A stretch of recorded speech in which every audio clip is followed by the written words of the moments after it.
குழி பணியாரம். குழி பணியாரம் எப்படி பண்ணலான்னு தான் இந்த வீடியோவில் பார்க்க போகிறோம். தேவையான பொருட்கள்: ஒரு டம்ளர் வறுத்த ரவை, நல்லா காய்ச்சின பால் 1.5 டம்ளர், 2 வாழைப்பழம், 1 கப் சர்க்கரை. இப்போ இதையெல்லாம் வச்சு எப்படி குழி பணியாரம் செய்யலாம்னு பார்க்கலாம். பணியார மாவு ரெடி பண்ண ஃபஸ்ட்டு ஒரு டம்ளர் ரவையை ஒரு பாத்திரத்தில் போட்டுக்கோங்க. அடுத்து நம்ம காய்ச்சி வச்சுருக்க பாலை அதில் சேர்த்துக்கோங்க. 1.5 டம்ளர் பால் சேர்த்துருக்கேன். நீங்கள் எக்ஸ்ட்ரா ரவை போட்டிருந்தீங்கன்னா அதுக்கேற்ற மாதிரி தேவையான அளவு பால் சேர்த்துக்கோங்க.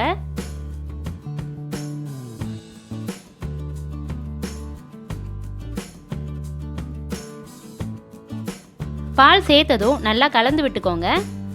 மாவு ரொம்ப தண்ணியாக இருக்கக்கூடாது, இட்லி மாவு பதத்தில் இருக்கணும். மாவு கொஞ்சம் கெட்டியாகவே இருக்கட்டும். இன்னும் இதில் நம்ம வாழைப்பழமும் சர்க்கரையும் சேர்ப்போம்.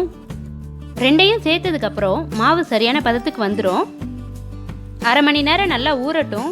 மாவை இந்த மாதிரி மூடி போட்டு மூடி வச்சுருங்க.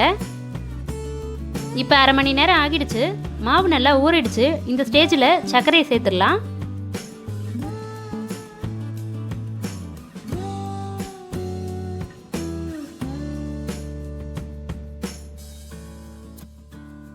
சர்க்கரையை சேர்த்துட்டு நல்லா கிளறி விட்டுக்கோங்க. தண்ணிலாம் ஊற்றக்கூடாது.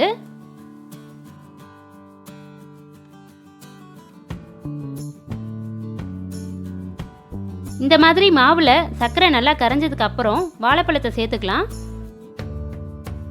இப்போ 2 வாழைப்பழத்தையும் சேர்த்துக்கலாம். வாழைப்பழத்தை நல்லா மசிச்சு விடுங்க. வாழைப்பழம் துண்டு துண்டாக இல்லாத மாதிரி நல்லா மசிச்சு விடணும்.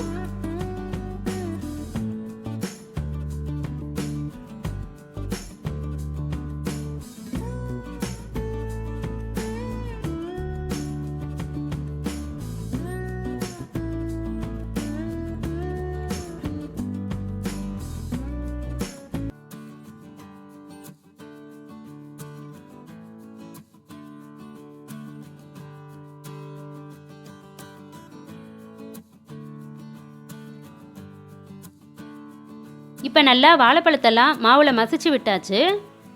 இப்போ பணியார மாவு ரெடி ஆகிடுச்சு. இப்போ பணியார சட்டியை அடுப்பில் வச்சுக்கோங்க. பணியார சட்டியில் எண்ணெய் அந்த குழியில் அரை அளவுக்கு வர மாதிரி எண்ணெய் ஊற்றணும்.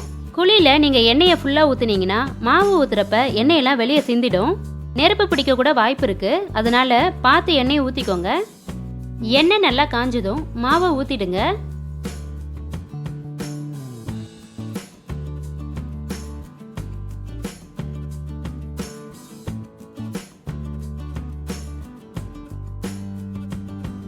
மாவு ஊற்றுனதும் ஸ்டவ்வை மீடியம் ஃப்ளேமில் வச்சுக்கோங்க.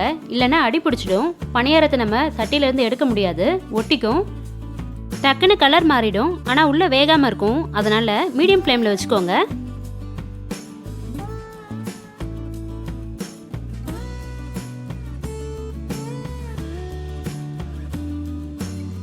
இப்போ மாவெல்லாம் ஊற்றியாச்சு. நல்லா வேகட்டும். பணியாரம் நல்லா வெந்ததுக்கப்புறம் திருப்பி விட்டுக்கோங்க. ஒரு கம்பி மாதிரி நீட்டாக இருக்கும், அதை வச்சு திருப்பி விட்டுக்கலாம். அது இல்லாதவங்க ஸ்பூன் வச்சு கூட திருப்பிக்கலாம். ஸ்பூன் கொஞ்சம் பெரிய ஸ்பூனாக வச்சு திருப்பி விடுங்க. இல்லைன்னா நீங்கள் திருப்பி விடும்போது கையில் எண்ணெய் படும்.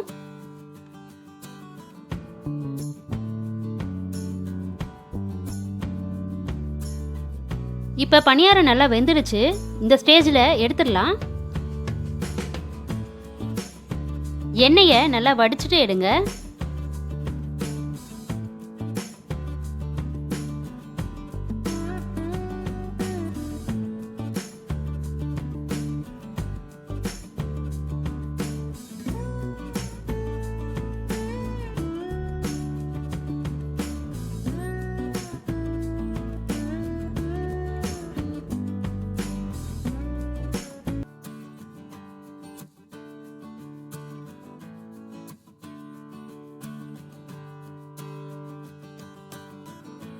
இப்போ நம்மளோட சூடான சுவையான குழிப்பணியாரம் ரெடி ஆகிடுச்சு.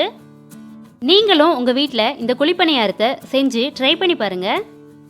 இந்த வீடியோ உங்களுக்கு பிடிச்சிருந்தா லைக் பண்ணுங்கள், கமெண்ட் பண்ணுங்கள், சப்ஸ்கிரைப் பண்ணுங்கள்.